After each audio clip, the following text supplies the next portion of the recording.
Recording. So, hello, Martin. Welcome. Thank you. I keep meaning to remember to do this, and I forget every time, and I've just remembered now. How do we do that in Bulgarian? How would we say hello? How would we say welcome to anyone watching? Well, there's several ways. This is a very interesting question. I've never had the opportunity to give one single answer. But just because throughout history, Bulgarian nation, we were under Turkish dominion 500 years. So there's a lot of Turkish words Yes. digested in the Bulgarian language, and they were quite hand in hand. But there's a way to go with the very official, polite way of zdravейте. This is like a plural form to everyone involved, or if you give the courtesy form to anyone. This is one way to do it. Zdravей, which is a shorter form of that, is when you're giving the small u to someone. Hi. Yeah. That Well, it just feels really important on our part of what we've been exploring, being hospitality in every sense. That we're, including the fact that you're where you are and I'm where I am, and people maybe wherever they are. In fact, beginning to get a little bit of feedback, which we were sharing a little bit earlier on. So I know we've got some listeners in Italy, in Rome, it's certainly here in Wales, in the UK, in England. I know for a fact there's somebody who watches and listens in Tasmania, which is tremendous. So we're definitely our tentacles are spreading around the globe. There's one common denominator to all of that: language based. Probably culture too, but language. And anyways, this is what comes to mind. That the language that surrounds me here and the language that surrounds you there in context are pretty unique and localized languages that I use almost nowhere else, as far as I know. So the Welsh and Bulgarian, the root languages that are there. Yes.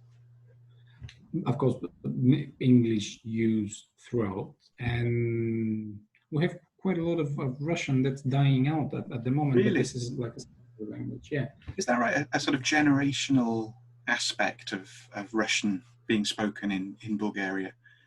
There's something about that generational aspect, definitely. As it is very exotic language to be spoken outside of Russia and Ukraine. I know there are a lot of people in the US speaking Russian, but 10 or 15 years ago, there was a huge movement from Russia to Bulgaria. And something very curious to see, there's already second generation Russian kids that come from Russian parents, move to Bulgaria to live by the seaside because they love it by some reason. It's beautiful. But these children are purely Russian, but they've never visited Russia. They're born here, they've been raised here, they're already 10 years old, for example. Wow. And they've never saw the mother Russia as an archetypal image, let's say. Yeah. So absolutely. There's a generational aspect, but it's refreshing anyways. There's this fresh and some kind of intermixing of customs that have the same root back in history, then they've split between Bulgarian and Russian. And right now they're joining back together in a different form. Just complete aside to anything else we might speak about, but it comes up in relation to what you were describing there. Really fascinating. That generational element that goes with language. So Russian dying out, perhaps, with a generation that we're used to speaking it or being educated in Russian or whatever it is. Is there any correlation there with, say, Orthodox faith and worship?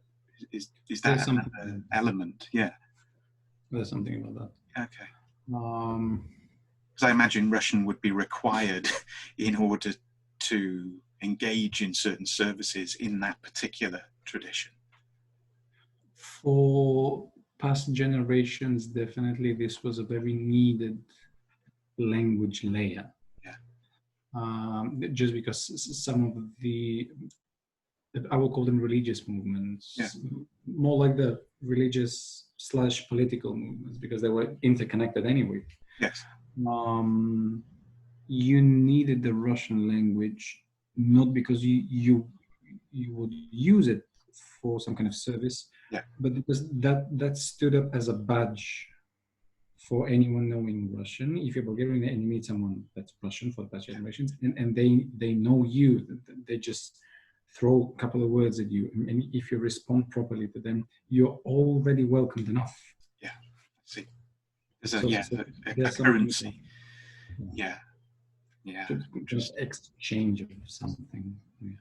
But just to be sure that I think and make the right parallels, do you have the same thing with the Welsh language? Is it connected to some kind of generational or customs-based communication? There have been points where that's true, I would say. It's mostly geographical these days. So there's you could say a healthy Welsh-speaking community come economy in particular centered on Cardiff, the capital. So there's sort of media, people making television, radio, drama, writing novels, reviewing each other's work in Welsh, all in the medium of Welsh. And then there are maybe a couple of strongholds, sort of enclaves, which are mainly rural and mainly land-based, so to do with farming by and large. And those would be somewhat scattered through West Wales, through sort of Pembrokeshire, bits of Ceredigion, bits of Carmarthenshire. And then there's a sort of bastion of Welsh speaking, which is in the north, in Snowdonia and around that area, North Wales, up into Anglesey. There's two Welsh languages, you could say. So there's the Southern Welsh and then there's the Northern Welsh. They're different enough that, they'd be intelligible, but they'd also have their own kind of idioms, historically and to this day, I gather, and sort of tricks of accent and things like that. But since people need one from the north and one from the south, they will get one another. Yeah, they will get one another, but they will also recognize you're not from my place, you're from that place. Welsh is taught in schools now in the last sort of maybe 25, 30 years. So it wasn't when I was in school. It is now. So it's a compulsory subject up until whatever the age is, 13, 14. So that does something to the context. So, most people can speak a little bit of Welsh. And I guess in pop culture terms, it gives the thing a shot in the arm.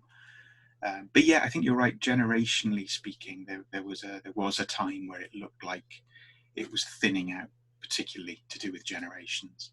And certainly historically, you go from a generation where everyone spoke Welsh to each other in certain places. Then you have the sort of coinciding of the Industrial Revolution and the influence of kind of landowners and extractive industries and a lot of those kind of magnates that are, I suppose, early capitalists really investing in mine technology or in copper and other metalworking, ironworks, and then later steelworks.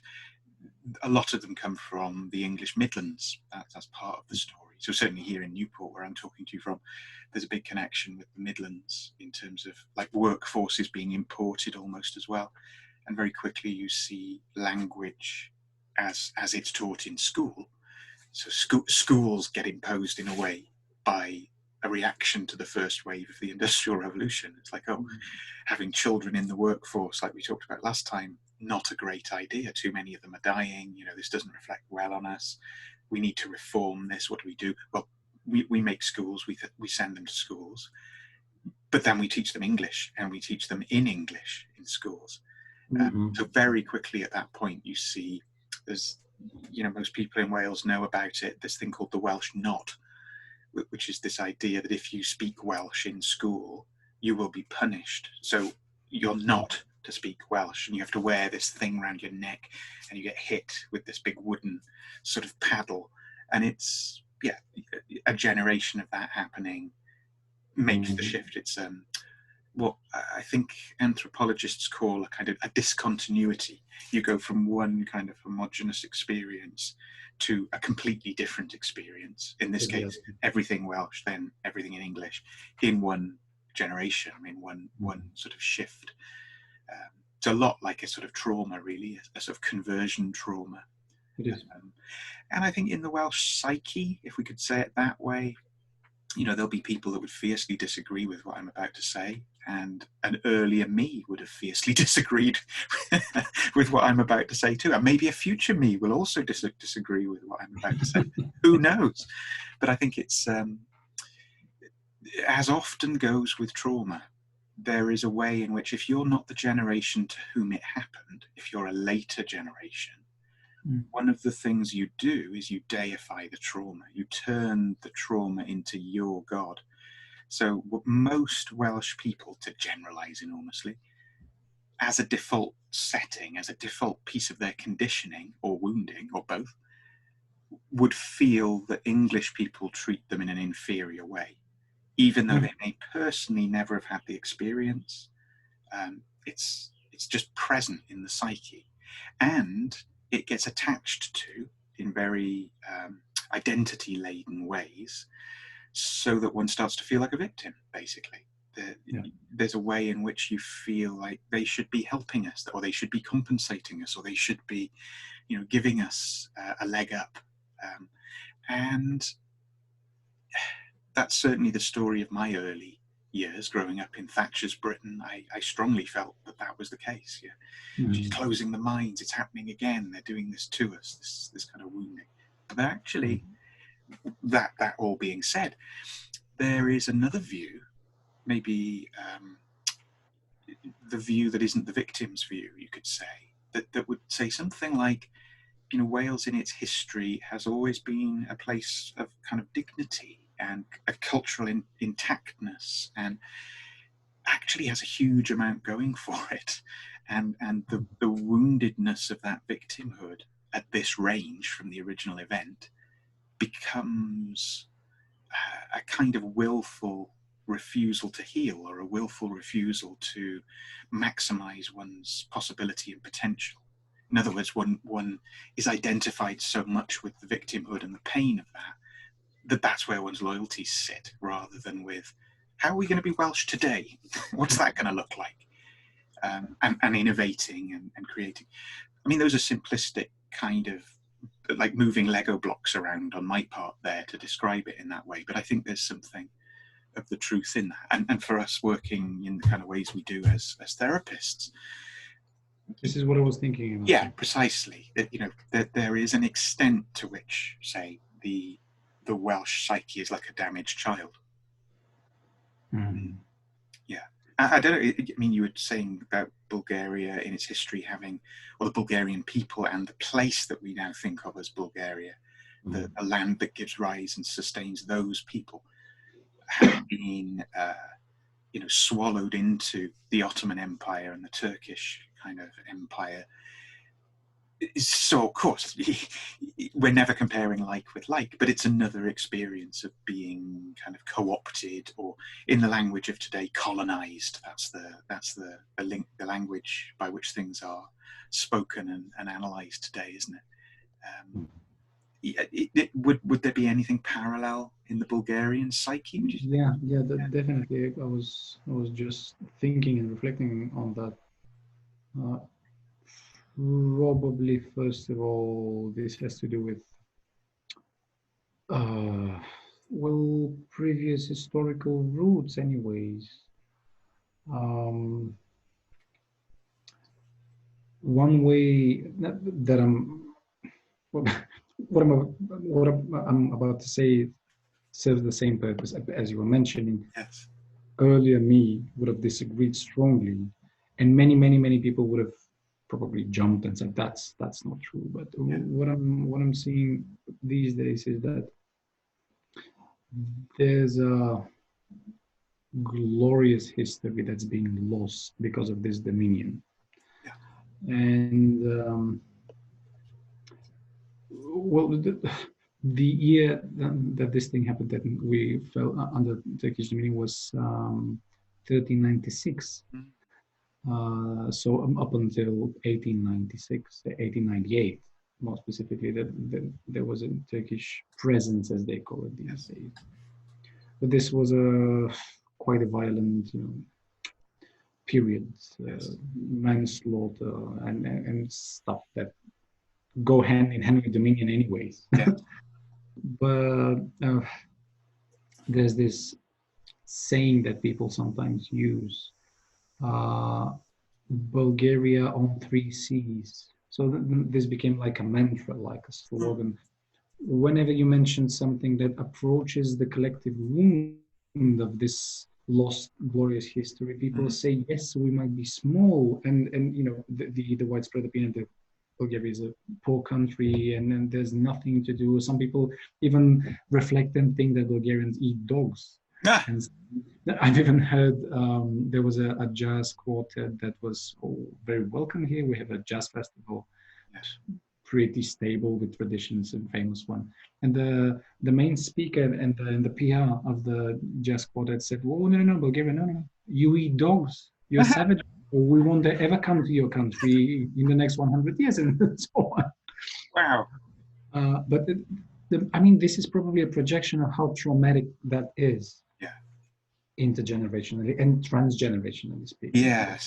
Yes. And the saying Bulgaria on 3C's, this geographically describes the glorious best, probably the peak performance of the country anyways. Yes. It was monarchy back then. But the 3C's are Black Sea on one end, on the east, Adriatic on the west, and which one is it below Greece? Probably the Mediterranean, connecting with Italy. So this was a huge part, even geographically speaking. And people invest all their pride with that. So when there's the Russian people that supposedly freed Bulgarian people, there's immediately a traumatic connection anyway. So you have to be grateful. So there's a huge traumatic split. Bulgarian people either hate Russian people or love them dearly until their last breath. So there's that. Yes. And whenever you approach that, whenever you say, as you were mentioning, the Welsh mind, if you say the same thing to the Bulgarian man, and people are sometimes like hedgehogs, just right before being hit by a car, for example, just terrified and on the, just, what do you mean by that? And then just jumping to conclusions oftentimes, So there's, the wound is pretty much infested right now. It's full with a lot of pus, which the wound itself is resisting healing, as you were saying. Yes. The wound, it feels to me like as if the wound tries to accumulate more of itself, more wounding. So it's go on. And I think it evolved to, of course, Bulgarian nation, probably the Welsh nation, they aren't the only nations that have that kind of traumatic wounds, collective ones. But I think there's the anatomy of the collective wound reaches a threshold, a certain level where it generates its own consciousness, let's say. Some people might call that assumption crazy, but I strongly do believe in that idea. Absolutely. That trauma has a mind of its own, and it's really trying to, well, people identify with their traumas, and that's probably not, as you were saying, people deify their traumas. But at one point, the trauma has an opinion of its own, and it starts identifying with people. So this really turns the tables around. And this is when it becomes problematic, if you ask me. Oh, yes, absolutely. Until people have traumas, that's, I will say, the easy bit. But when the trauma starts having people, this is where things become very dangerous and probably even on the verge of war. Yes. There's something about war there. Yes, and then you enter into a kind of marketplace of traumas. Yeah. You know, what's the currency exchange rate between your trauma, my people's trauma, those people's trauma? Yeah, this is certainly, you know, preconditions, precursor to to conflict, to certainly to certain kind of violence. It seems to me, it's in the nature of trauma to create more trauma. It begets trauma. That's another way of saying it. It also just occurs to me as we're having this conversation that, you know, as always, we didn't know what we were going to have a conversation about. It just happens, and we are in the, which is of course often the mode that therapists operate in anyway. It's a genuine conversation. It's not a script or an agenda or a kind of, you say this line, I say that line, call and response. It's not like that. It's much more like jazz, to go back to what you were just saying, dog eating jazz. But yeah, here we are having this conversation in whatever it is, the middle of June 2020, the world being what it is, the events of the world currently being what they are on many levels, lockdown, pandemic, protests, kind of particularly protests focused upon race and the injustices of the treatment of well, the whole Black Lives Matter kind of protest focus that has been very strong in the last couple of weeks. And here we are, also in the technological technosphere kind of thing that we've spoken about as well. That's what's allowing us to have this conversation in real time, you and me, but also for other people to come to it and hear it, listen to it, you know, get angry at it, turn it off, whatever they're going to do. Yeah, there it is. To all intents and purposes, metaphysically, it's a kind of akashic record of the thing. But here we are, as you know, many people would look at this, just the images on the screen in front of us right now, and the way we talk, and go, "Oh, two white men talking." And on one level, yeah, that's not a controversial thing to observe. And yet on another level, thinking of what we've just been saying as a sort of preamble really to our conversation today, that is such a meaningless phrase. What does it mean?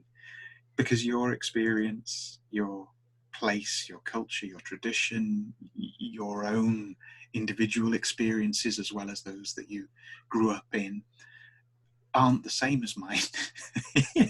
Even though we've just identified parallels, and you know, there's geometries, there's a sort of complementarity, you could say, but they're not the same thing. And it just reminded me of a phrase I heard a long time ago.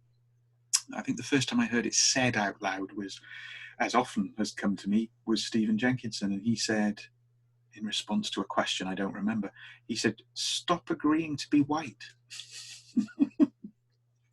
Yeah. Stop accepting the premise of that. Just stop it. Problematize that. You know, differentiate that. Tease that apart, as we were just doing, so that it actually means something. So that it is, not to put words in his mouth, but what I understood that to mean is that so that it once again becomes indigenous. In other words, it derives its identity from the function of living in a particular place. That it's nothing to do with so-called race, so-called kind of, you know, collective experience. It's that's a very blunt instrument for trying to conduct very nuanced, soulful kind of enterprises. And also, in saying that, the other thing that was going on for me at a deeper historical level was that we, you know, the you that's always been where you are right now in Sofia, in Bulgaria, and the me that's always been here as a kind of child of this land. You know, I just went for a walk just before we got back from a walk just before we came online, and I walked up the local Iron Age hill fort. So yeah, don't have to go very far, a mile and a half, and that's probably where some ancestor of mine actually lived a couple of thousand years ago. But one of the things that links us in deep time as well is that we were both under Roman occupation and Roman jurisdiction. We're both part of the Roman world. And in many senses, that's a trauma that we're still coming to terms with. I don't mean that in any kind of cute way or frivolous way. Just It's literally true. It's literally true. Yeah. Well, and the upside of it is that it gives us something of a shared, I don't mean a shared culture, but a shared experience of a kind of, well, in this case, an imperium. Well, in that context, given the context, and just going back to the measures invented by people to measure something that no one really knows what, like a social custom of a sort. 1,000 years is not that far long back in history. That's really just not. a glimpse about something. But then the measurement comes here. Probably the traumatic experience speaking through us amplifies that. And 1,000 years sounds like, whew, that's a lot. And then probably people compare that to, oh, I visited that cafe last year and right now it's closed. Oh, that's so long ago, and I have to wait 3 more months to go back to France with an airplane, and that's forbidden right now. So it's 1,000 years back and 3 months onwards, and this feels longer than this. Yeah, it's deeply true. And I remember saying to an American friend, someone I'd recently met a couple of years ago, and we were actually in the Orphan Wisdom School, which was happening in Pembrokeshire, and walking from one place to another, having a conversation. And, I totally understood and empathized with this person had come from New York and was suddenly in rural Pembrokeshire, Welsh-speaking part of West Wales, very beautiful. One of those places in which the Industrial Revolution never really happened. It's still very much a kind of untouched, unspoiled land, and you can feel it. There's an intactness in the ground. You wouldn't be surprised to see a Norman knight just ride round the corner at some point. And we were talking in these terms, and they were, I think, a little bit touched by that sort of syndrome people have sometimes when they've travelled, and they're over. Usually it's cultural. They arrive in Jerusalem or they arrive in Florence or Paris, and they have an almost psychotic episode because they're so overwhelmed by the beauty. It was a bit like that, but nothing to do with a culture, all to do with nature really, and history of place. And and I, probably not very helpfully, I observed to them that the local pub that I go to sometimes to enjoy a beer is older than their country. And different kind of rules apply here than you might be used to at home in the middle of Manhattan. It's time means something else, or has a different resonance about it. And that's not unique to this place any more than anywhere else. But those what would you call them? I'm thinking of something else we put on our scribbled list for today, which is David Bohm and his thinking about time and non-dual, non-local, non-linear, implicate order, all of that having an effect on the capacity to reckon time. And I can't remember the link off the top of my head, but we'll put it in the footnotes that go with this for anyone who's interested, that there is a film that is being screened, I think, on the summer solstice, which is next Saturday, the 20th. So I'll provide a link for that film about the life and work of David Bohm, the physicist, and some would say kind of borderline mystic, certainly in the implications of what he's talking about anyway.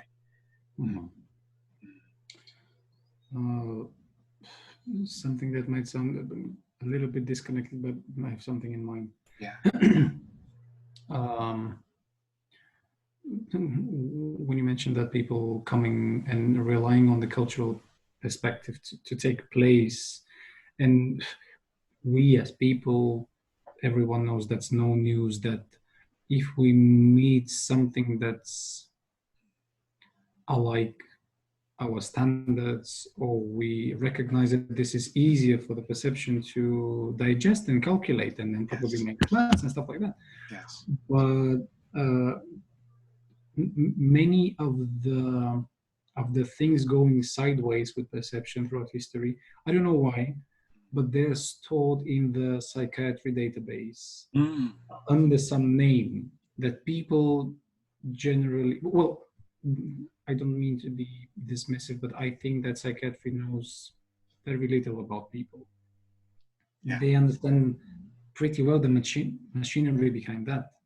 Fine. But then around people. So there's a part of my professional development where I was enrolling in a course with a genetics professor, and she was brilliant. She knew, she told me that back when she was a student, she knew around 5,000 rare syndromes and diseases by name, by definition, and right now she knows 2,000, and I was really trying to catch up with that. So this was a unconscious competition, let's say. I was trying to catch up, and I was really reading medical books and everything. And one thing that always stood out of the crowd of syndromes was what psychiatrists these days call the Stendhal Syndrome. Oh yes. So this is something that almost, I even think this is a fully blown psychotic episode in psychiatric terms.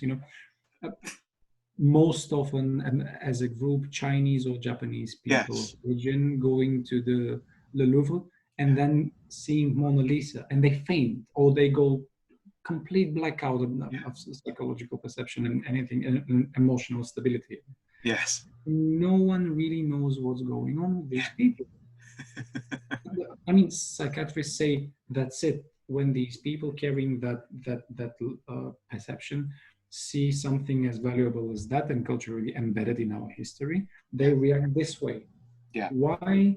And the explanation is, well, they lose track of time, which is connected to that neurotransmitter, and that it's connected to the lowering electric signals in the brain. But that doesn't explain anything, really. Yeah. You never really know why and what's going on with people. Yeah, absolutely. I mean, it seems you could understand that Stendhal syndrome from the point of view of aesthetics, that it is a response that our psyche has to being flooded and overwhelmed with like a revelation almost. I mean, the closest I can think of in my own experience to that, I mean, I had a mild version of it when I went to Florence for the very first time. And it was mostly, actually in Siena as well, mostly to do with the light. The quality of the light on certain architectural forms or buildings was just stupefying. Like literally like, but there's nothing else you could do but be kind of slack-jawed in the presence of it, because it's sublime. It's a contact with the sublime. But the other one, which would have been a bit earlier for me, was seeing the Taj Mahal for the first time in the flesh, as it were, going there and seeing it. And I mean, it was early in a trip to India, first time I'd ever been to India, and it was, all the cultural overwhelm of being in India from the UK. It was just like, oh my God, this is very different than I'm used to on every single level. And what the hell happened to any concept of personal space and all these things? And then, maybe 3 days of being there, and then like, oh, let's get the train and go and see the Taj Mahal, do the kind of golden triangle route, as they say. And so it involved getting up really, really early, going to the local railway station in Delhi, which was already heaving even at 4 a.m, with the entirety of human kind of opulence and destitute poverty and everything in between, just like, wow, all spread out. And then the experience of being on the train and having an Indian breakfast on a train, which was something I'd never even dreamed of, but there it is happening. And then you rock up in Agra and you get in whichever car is going to take you to the Taj Mahal through the streets, which are insanely full and busy, and just a cacophony of sensory overload, really, from smells to sights to sounds to the tactile nature of it all. And then suddenly you're in the kind of queue and you're paying, and you're spat out through an archway into the thing you've seen a million times on postcards or restaurant walls, or images left, right, and centre of that kind of pools and tree-lined bit that leads to the Taj Mahal. And because we were there pretty much when it opened, it wasn't yet really, really, really busy. It was, there were maybe about 50 people milling around. So it was very spacious, and it was kind of morning light hitting the thing. And yeah, I had a version of that kind of slack-jawed, like, which of course I think is absolutely intentional in the architecture of the building. It's kind of meant to do that to you. And if you're even just a little bit amenable or available to that, it will do that to you. It almost feels like the thing doesn't quite touch the ground, like it's levitating or continually manifesting itself out of a lighter plane somehow. And yeah, it didn't last more than a few minutes, but it was definitely a present thing. And then one gets sucked into the touristic activity of taking photos, walking around, reading the plinths, going inside, sitting down and looking at it from another angle, watching the kind of kites and the other birds that fly overhead and what they do to break up the landscape. Just the afterglow of the experience stayed as well, because as the daylight changed, as the sun moved through its cycle, the building changes with it. It's one of those that is designed to soften and reflect and stand out in different ways or recede in different ways relative to whatever the light's doing. So yeah, I can feel something of where that Stendhal syndrome might come from. I think if you throw in, losing all of your cultural ground. So I would imagine it could happen to me if I went to Tokyo, or if I went to, some huge Chinese city, that's simply not being able to understand signage, for example, because the characters and the alphabets would be different. Would remove another layer of kind of having the illusion of a kind of egoic grip on the situation. But it's like a thinning, isn't it? In traditional fairy tales, where they talk about the other folk, the fairy folk, the she, the little people, all these kind of expressions. There's always this notion of a thinning between the worlds, and it's got a little bit of that about it as well. If you're in the presence of something that is high order of aesthetic realization, yeah, it might take you away, and you might not come back the same. Yeah. I think never thought about that in that specific perspective.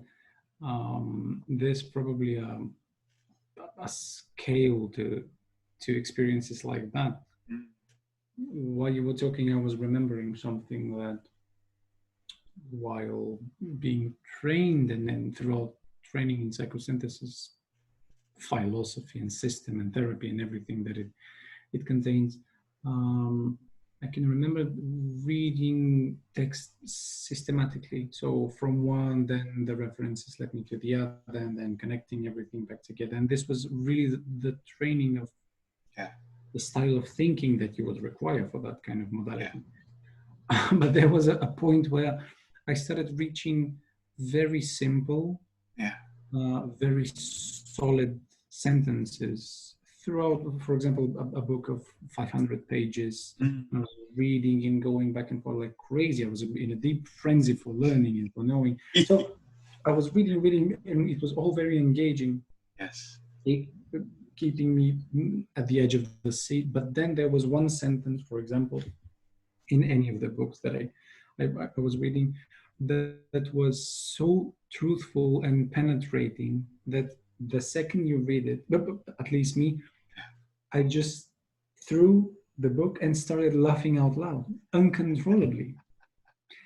And this is somehow, might be a personal thing, but please do tell me about you, but I started recognizing truth when it arises.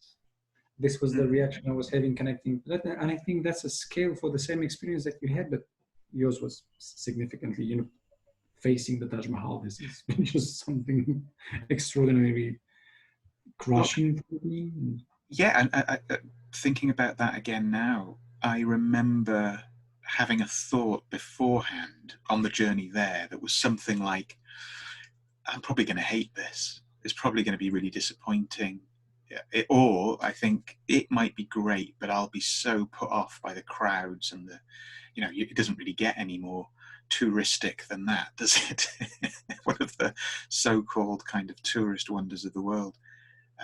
Not normally my scene at all, but it actually transcended the entirety of that. That just fell away entirely.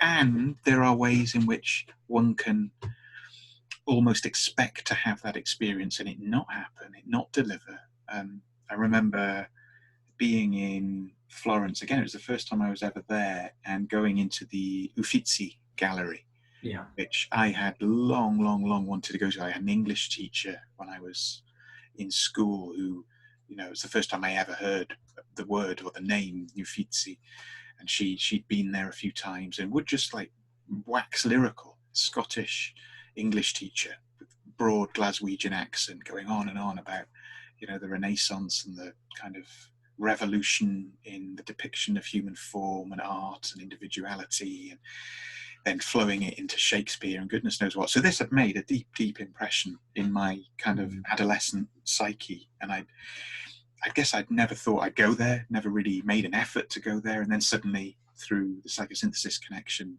reason to go to Florence, and when in Florence, do go to the Uffizi, I think. So I go there, and it's insanely busy. It's very, very hot, of course, and suddenly, in much the same way as these things often happen, one is sort of is suddenly in a room that has like 3 or 4 of the major Botticelli works on the wall.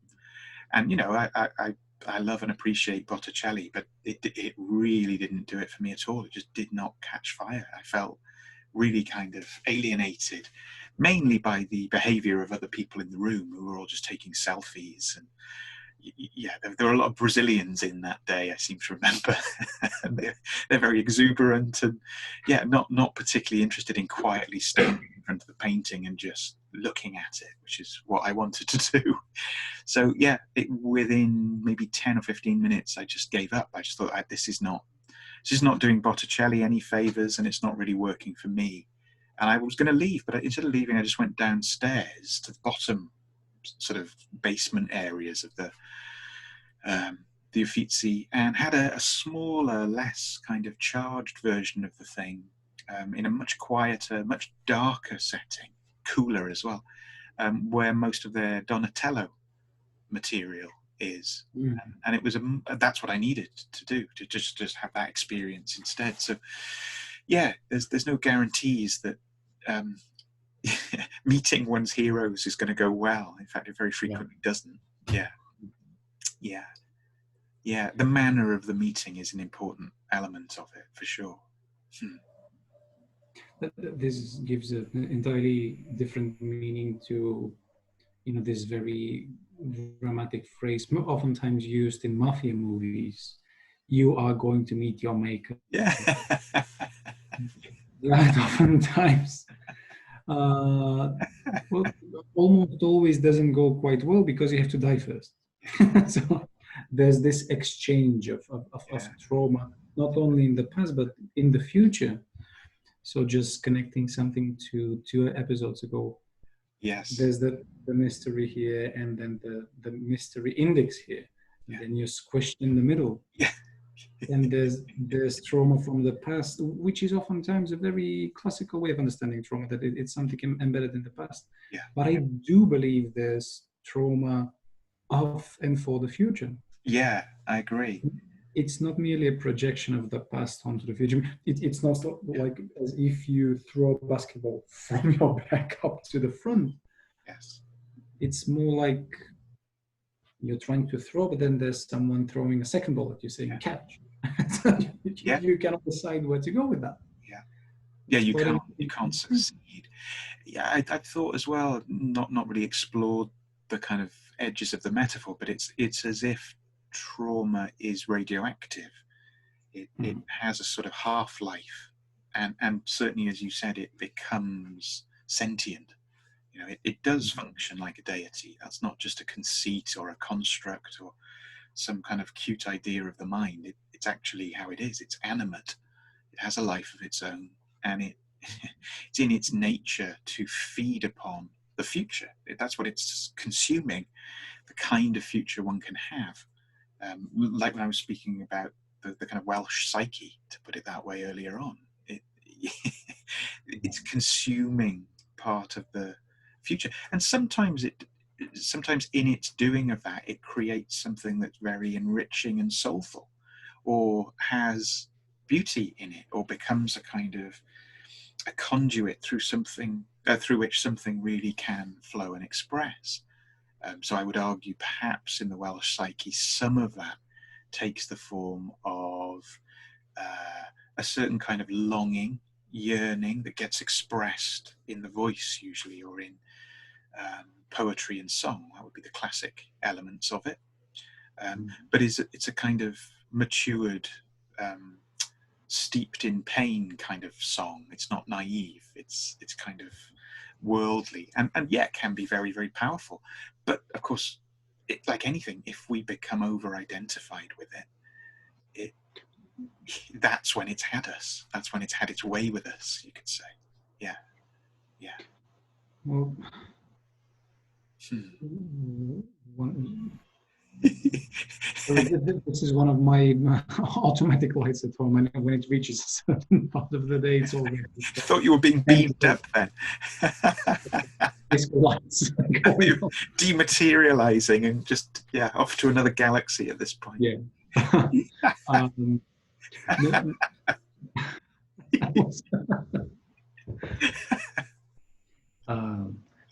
was thinking. One of the things that really got me engaged and thinking in a completely different,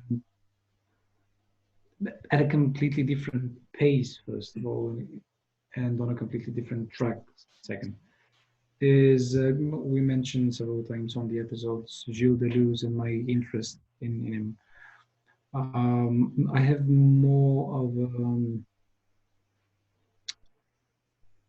unexpressed rage on how obscure and ingenious his ideas are. I cannot decode them. I'm completely sure I cannot.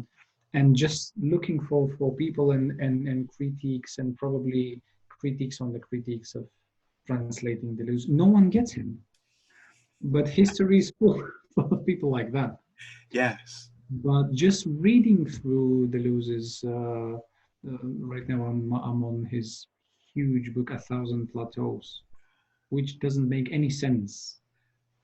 But there's something that he emphasizes many times, that when you think about something, it means that thinking will decode it. When you feel something, means that feelings will probably be a reaction to that, and then the mind will decode the feelings. If you fantasize about something, this will be a void that will be filled with feelings, which will be decoded by thought, and so on. But the more he goes on to build this picture, the more he goes into his own term concept that he calls rhizome. And this is something I've had this intuition that there's something really important about that. Yes. So just to give an example, the rhizome is every metaphysical structure that goes through systems, through entities, through collection of beings, or just manifested things. And it's like 3 roots. Doesn't have an exact focused stable point, but it expands in different free-form ways that you can probably calculate mathematically. But if you try to do, where will the root grow to? If you calculate that, you will probably ruin the rhizome, or, as he puts it, break the rhizome. One other very beautiful example that a critique of Deleuze gives is that when you look up at the sky at mating season, you see a flock of birds, but it looks like a very autonomous organism, just transmuting itself or interchanging And even human perception is a rhizome by itself, and it recognizes this rhizome. And many people say, oh, that's a flock. And many people don't go with, oh, that's 150 birds, which non-single bird is conducting the other to fly this way, and Yes. non-single bird gives them directions to go this way in these beautiful Yes. things. You already have a new rhizome. Yes. The example I'm giving is that probably, without knowing if this is true or not, probably trauma is a rhizome by itself. Yes. Yes. It has both a root system, which is very difficult to unfold, because if you force it, you will just break it and it will die, and you will have a rotting memory tomb inside of you. And that's gross by itself, psychological, even in literal terms. But then roots, and probably from those roots, those dreaded roots by people.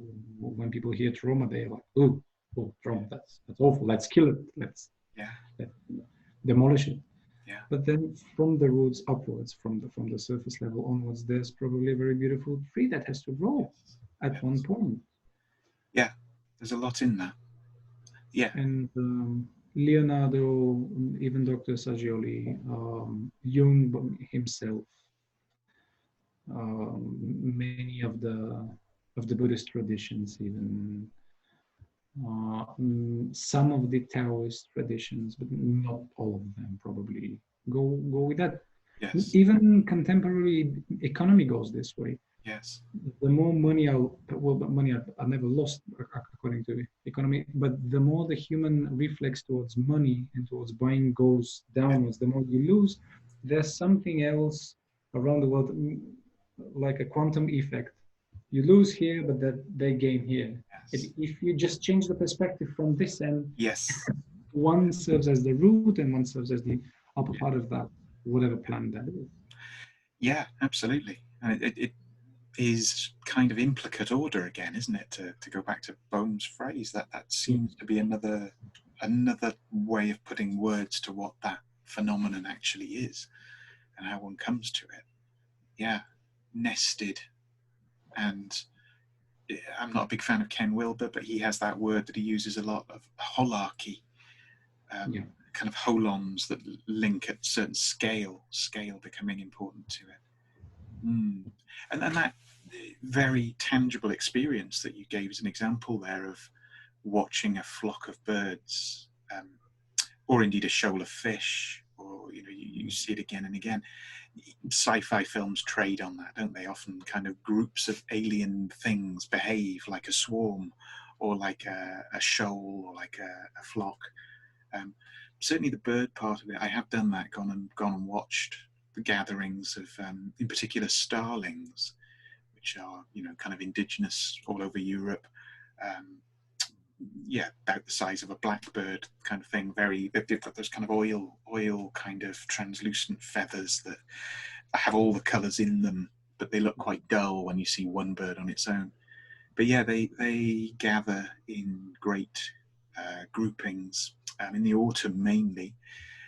Here on both sides of the Bristol Channel, so on the wetland areas between Newport, Cardiff and towards Chepstow, and on the other side sort of Avonmouth and down towards Somerset and Glastonbury, and the Somerset levels in particular, they get huge numbers of these birds at certain times, upwards of 1 million birds in a go, who do that thing. Usually they do it in the evening before they roost. So when the sun is setting, if it's a clear evening and the weather's just right, there's not too much wind, they just gather. No one really understands quite why. I mean, there's that theory about predator. It distracts and confuses predators, because if you're trying to take out one bird, you can't compute and calculate which bird, because they're constantly doing that change of direction and flow. That seems like a very reductionist. I'm not saying that's not going on, but it seems like a very reductionist sort of spin to put on it, because it looks to me like they're enjoying it, like there is an enormous amount of delight and enjoyment being manifested in the behavior itself. And they they don't all come to it at the same time. They accumulate. You know, there's a group doing its thing, and there's another group over here, and then at some point they absorb one another, and then it does a different thing altogether. And yeah, it's very. There's a certain kind of space that one enters into in watching that too. Because if you're lucky, you might see it for 20 minutes. It's not like a long time, and it might be less than that, depending on the conditions and things. Yeah. And then, of course, as it gets dark, the whole thing stops and they all just go to the trees. There's a moment where they just all, that's it, it's over, the show's done, go home. But yet you can feel that thinning that we were speaking about again. It's another one of those moments where there's a thinning. Maybe there's a relationship between what we were just playing with as rhizomes and this experiential dynamic that I keep calling thinning between one place and another, or one type of perception and another. Yeah, it's an overused term, isn't it? Liminal space, but it's in the order of that, really. One is at or poised upon some kind of threshold, and that might be entirely within oneself, or it may be collectively shared and distributed. But it's as if the event requires the observer of the event in order to know itself as a new rhizome, rather than an unconscious one. I think this just came to me right now. I think there's something quite forbidden about witnessing that thinning. One very concrete example, and I do not mean concrete to oversimplify anything, but there's no one that can pinpoint and remember or reflect on the exact moment of falling asleep, and that's the thinning of transferring between two realities. It's not just the brain or the mind and the organism itself half shutting down. This will be extremely reductionistic anyway. Yeah. But transferring between these two implicate realities again requires this thinning. Yeah, and there are what would you call them? Technologies, for want of a better term, but in the inward sense, that go with that. So there are yogas of sleeping. I can think of, certainly in the Tibetan Buddhist tantric kind of worldview, that being its own rhizome with other smaller hologrammatic rhizomes within it. There's 11 yogas of sleeping at one point. So, and I know it also happens in Kashmiri Shaivism, the kind of the notions of how do they say it? Gosh, I'm not sure I'm going to remember it in any detail here, but it's like the wakefulness of sleeping and the sleeping of wake. There's all these subtle stages. So you're right, there's no one moment where one is either fully awake or fully asleep. You're always in relationship one to the other. A bit like light and dark. You know, you could say that we think of dark as an absence of light, but it's just another kind of light. Or light, it's still defined in terms of light. It's not actually another categorical imperative. Yeah. One of the things that always fascinates me, you know, talking about rhizome, and this is all very, there's something very scientific, just because of the background of the person. You know, Deleuze, he defined himself as pure metaphysician. Metaphysicist, that's it. Yes. More accurately. And the rhizome idea, this is not a disconnected idea that one can probably reflect solely as a center of something. This is connected to all of his philosophy. But then there's one more parallel idea about what seems to be called fractals these days. And it's the same thing. I don't think there's probably dynamic purpose to the fractal, and the rhizome is something that you cannot zoom in or out. Yeah. probably the more you zoom the rhizome and its branches, you will find a new rhizome, but you have to define it.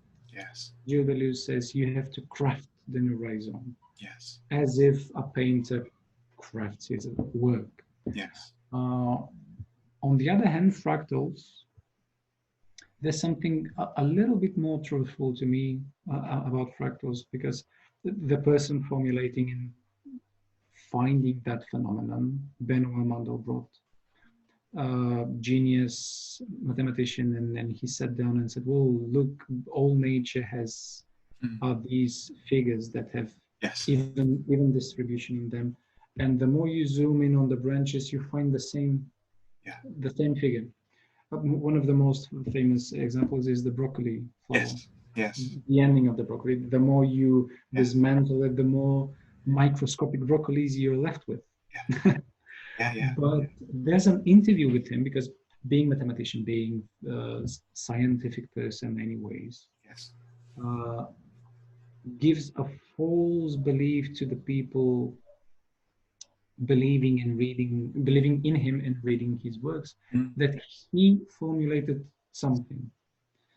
But one of his famous sayings is that this would be very, very arrogant if any person on earth says, I found this.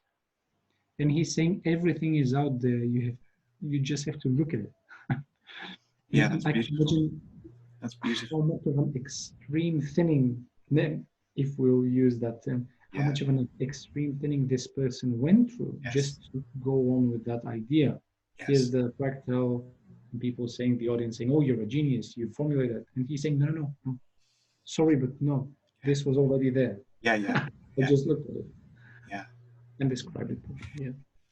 That, because fractals, I mean, they're beautiful, they're fascinating, they're animate, they move, don't they? There's that kind of flow and dynamic within them.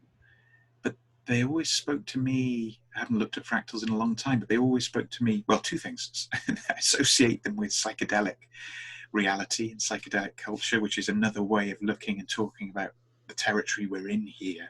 Maybe we'll do that on another occasion, because I'm aware that we could be here for a long time if we open that door right now. But it's there. Let's notice it. But to go back to fractals, they seem to speak to me anyway about edges, boundaries, you could say. But like you said, the edge of the broccoli, and you can never say where the edge is, because it depends how you're looking at it. One of the nicest ways of that ever being described, in my experience, was the deceptively simple question of, how do you measure the coastline of a place? How long is the coastline of Scotland? How long is the coastline of Norway? There is no answer to that question, because it depends how you're measuring it and with what. So if you use, not that you would, but if you used great 2-meter rulers and tried to measure it, you get a certain number. If you use 1-meter rulers and measure it, you get a completely different number, because what you're measuring is the ruler. You're not measuring the coastline at all at any point. You just think you are, but because you can never arrive at a number for it that's definitive, like the broccoli, if you have suddenly a new way of seeing, you see a new dimension of that broccoli that allows you to measure things you didn't even know were there before, that adds data to the set. And it's always like that. So thinking of the kind of questions my son keeps asking me, I was sharing a few with you earlier on today, that they unwittingly and consciously open that kind of territory up. So today's two questions that left me in the position of the guy trying to measure the coastline, with just a 30-centimeter ruler. His first question was, what's the opposite of a human being?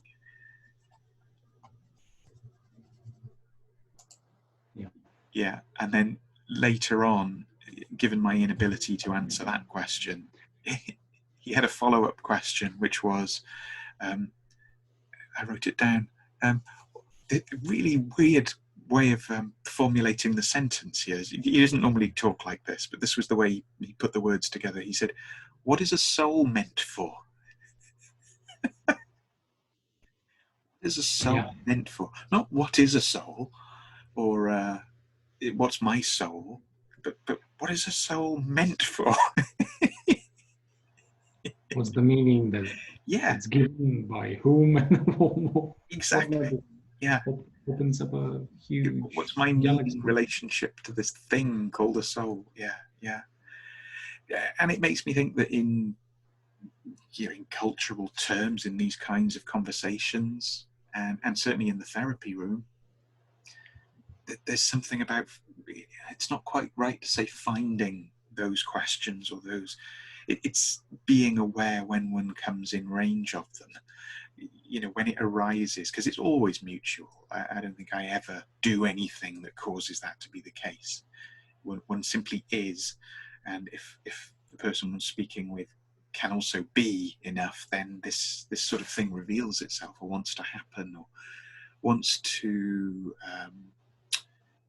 kind of disaggregate out of the field and condense into form, usually as words, but not always. Sometimes it's a felt reality or a shared, you get it, I get it. One of the clearest examples I've ever had of that was the very first time I ever did any, at this point it was very experimental, kind of outdoor therapy work, going outside into the natural world. And I went for a walk with someone who I'd been working with for a very long time, and we talked about it a lot in advance, and we tried to anticipate every variable, and decided that this was a good thing to do and a good time to do it. And so we met in the agreed place that we both traveled to. We went for a walk, in effect, and talked as we walked, and we largely walked along a kind of an old canal that's around here. And then after, I think we had a 2-hour session to give time for the walk. So we were coming towards the end of it, and we came to a bench, and we thought, well, let's sit on this bench and just, for the final 5 or 10 minutes, just summarize or wrap up or review. What did we make of that? What was that like? And that's what we were doing. We sat on this bench, very kind of unpromising environment, muddy pool of water in front of us, litter, grey skies, you can hear the noise of the motorway, not ecstatic natural rapture or anything like that at all. And there we were sat, and there was a bit of silence between us, and it wasn't a particularly comfortable silence. And then the person, to their credit, began to say, I think I struggled quite a lot with this session. I don't think it really worked for me. I'm glad we did the experiment, but I don't think I want to do it again. And here's why it was hard. And that's what we were talking about. And I was, agreeing largely, and thinking, there were things about that were challenging. And the business about containment that you always get with a room and 4 walls is not there in the same way. And then we fell into silence again. So we'd named the problematic things, and then we sat in silence. And we were, the clock was ticking. The session was basically over. We were about to have to find a way to say, well, goodbye, see you next week as normal in a room, and we'll go our separate ways, back to our separate cars and all of that. But something kept us on the bench, a little longer, a few more seconds. And I can remember thinking, shall I get up? No, I won't. I'll leave it another minute. I'll just take a few more breaths. And I'm sure this was true for the person I was with as well. And then out of nowhere, just kind of, it just in front of us, but over the water. So not sort of on the land bit, but over this muddy pool of, as I say, water with like bottles floating in it and tin cans and things. A kingfisher just came and landed there. And it just landed there, and it maybe spent about a minute there, and it just kind of did that thing where it preened its feathers and did this with its wings a little bit, and the light bounced off it, all the colours of the thing. And it, to our perception, looked like it just took us in, looked us up and down a little bit, ignored us. We were not really of any interest to it at all. And then it was off, it was gone. And no one said a word, we just... And then when we met the following week, that was the whole topic of the conversation. The kingfisher came, didn't it? Yes. You saw it too, didn't you? Yes. It really did happen, didn't it? Yes. And now we're like probably 4 or 5 years on from that point, and we're still working, although slightly differently because of the lockdown. but the therapeutic project continues. And to this day, we will make regular reference to that moment. It's like, however much I struggled with this thing this week, or however hard that thing was, or however much I forgot who I was this week, and, you know, I've had to come back to myself, then I remembered the kingfisher. And it's like, wow, that kingfisher has achieved more as a therapist in that minute of presence as itself than I probably ever will in my whole kind of working career. I really truly had it. It's such a kind of auspicious thing and such a timely thing. And that's the kind of thinning, that's those kind of, it's lovely to have it confirmed and validated externally by something like that happening. There's that famous story of Jung with the beetle, isn't there? Where the woman's telling him about her dream and the scarab beetle in her dream. And and then the beetle hits the window and he goes and opens the window and brings it in and gives it to her and says, "Oh, I think this belongs to you." This is yours. yeah, I think this is yours. Yeah. So these things are not, they're not outside the map or the literature in therapeutic terms, but you can't expect them. You can't you can't really even court them. They arrive right on time, right on schedule, right when they're needed. But one has to keep one's end of the bargain. You know, we have to do our spade work, I suppose, and pay homage to the language. That's one of the ways I think it forms for me. You know, to have a willingness to try at least, or as sometimes I've heard it said, to be willing to fail well at trying to say anything about it. Yeah, I used to be in the habit of saying that when I sat down with new people, new clients at the beginning of what might go on to be years of work, a sense of, if things proceed in a good way, then I am going to fail you at some point. And my hope, my aim, my undertaking to you is that I'm going to try and fail you well. But I can guarantee I'm not going to succeed in whatever it is I'm trying to do with you. That's what won't happen. But what might happen will be a failing well. And maybe that's an answer to my son's question about what's the opposite of a human being? Someone that only tries to succeed forever. Some robot. That's beautiful. Failing well about something. I love that. Yeah. And there's probably again the scale of that theme and subject that we were just talking about.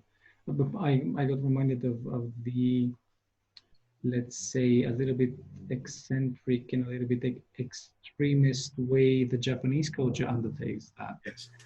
That all your life you're preparing to die well at one point.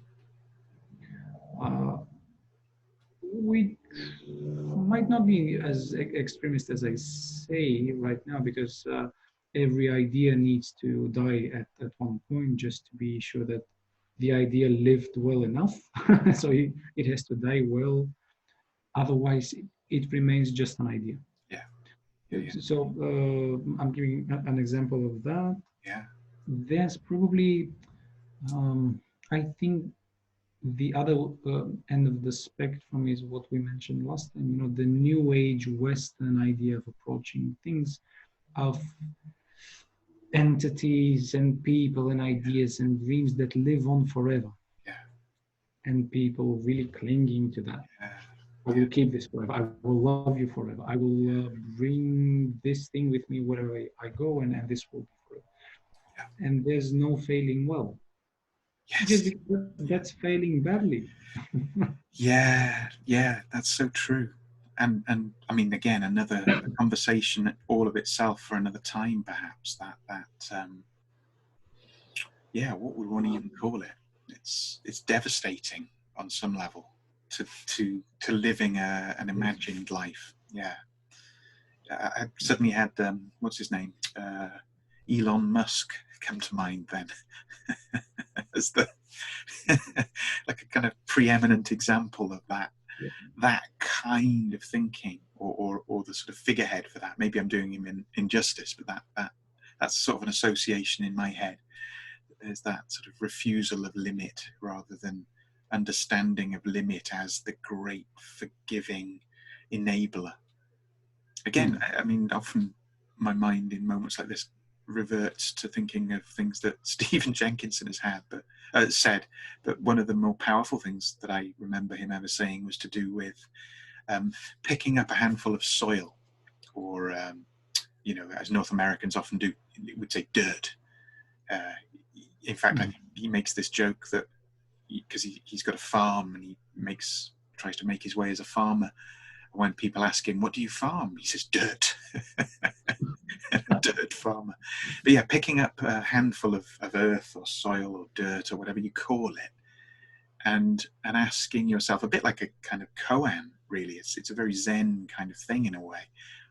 What's this? What's this in my hand? What is this?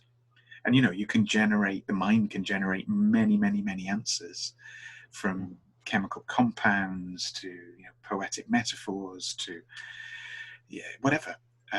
But his ground, pun intended, kind of answer to the question he asked himself is, what it comes to is that this is everything that failed to live forever. Here it is now. This is it. And without this, there's no life. Yeah, and that's it, really. It's no more kind of firework display and Handel's water music playing than that. It's a very, in the true, profound sense, very ordinary realization that, the soil is the medium that gives rise to that which sustains our life. And it itself is nothing other than what's left of everything that failed to live forever. It also strips it from its scary outer layer. When you say soil or ground or dirt, whatever you call it, as we're saying, when you mention that, there's a very direct association with death more than with life. Yeah. Probably some professional gardener or, as you were saying, farmer will think otherwise, or both ways, but they oftentimes mention ideas around death. And just saying this is everything that failed to live forever, this strips the outer layer that says fear on top of it. So it's not that scary anymore. You can see it for the thing in itself. Let's use philosophical terms even. Yeah. It welcomes you as a term, and you can probably click with it the same way with the bird that you saw. And it feels like, while saying that definition of Stephen, I felt extremely welcomed by the definition. So there's something polite in the spiritual experience, polite, welcoming and absolutely. That's really well observed, I would say. I think it's exactly like that. That counts. Maybe that's one of the casualties in this modern age, that we've lost etiquette of a certain kind, not for its own sake as a kind of mechanistic or deferential thing necessarily, but simply because when in the presence of certain things, or the certain orders of thing, it pays to know how to behave. And being polite, being hospitable again to the soil, or to trauma, to go back to our earlier thread, or to one's own death or the death of someone else. It's in the mix, isn't it? If we don't do that, then we are probably extractive in the way we're going about things. We're taking something, we're robbing or vampirizing. We're not feeding. We're not in a reciprocal feeding relationship with the thing. Not in any way. Interesting. So I guess we're moving into finishing up. Is anything else on your mind? Well, something that is with me and has a great momentum and feeling and spirit about it is that what you were saying about measuring the coastline. And I remember there's we live in this day and age where Alan Watts is yet again famous for his writing for English. He wrote probably fade away at the end. Yeah, he acts as the coastal line, with moving back and forth, and I really like rediscovering some of his ideas. And I read something the other day, and it's from a client that I've been working with. The main subject that we discussed is, how do you define yourself? And this already felt like a paradox to both of us. How do you define yourself? Because you hold the key to defining, the measurement tool to defining, and then you yourself are the defining unit, and the thing that has to be defined. So there's already a deep paradox that forbids you from answering.